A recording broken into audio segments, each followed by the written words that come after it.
we going to actually get this? Because I know it's a slim majority in the House. I know it's tough. I know it's like herding cats, and you got some really stubborn Democrats, to say nothing of some pretty stubborn Republicans too.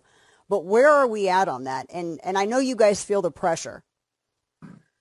So let me try to put in context for your audience what we're dealing with, right?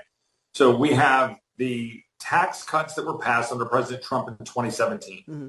The corporate rates were made permanent.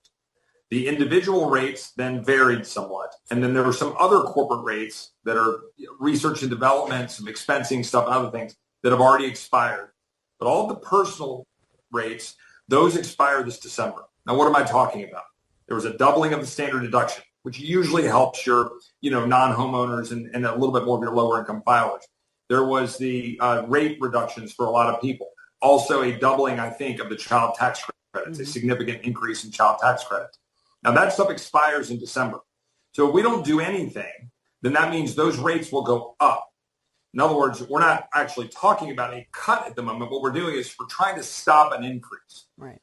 Now, that's all a part of a larger question, which is the deficit question. Are we going to do the spending cut side of the equation? So the reconciliation bill that we're dealing with right now, which is done with 51 votes in the Senate, so we can avoid the nonsense with Democrats in the Senate. That's why it's such a big deal. That's why there's the big, beautiful bill, is to try to get the spending side done and the tax side done. Now, here's the fundamental problem, and then I'll stop filibustering. No, Republicans always choose the easy path, which is the tax cut side. I support it.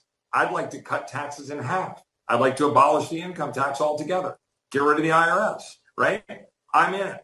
However, Republicans simultaneously promise a lot of free crap, okay? And last time I checked, it's not the United States House of free crap. But yet that's what we do.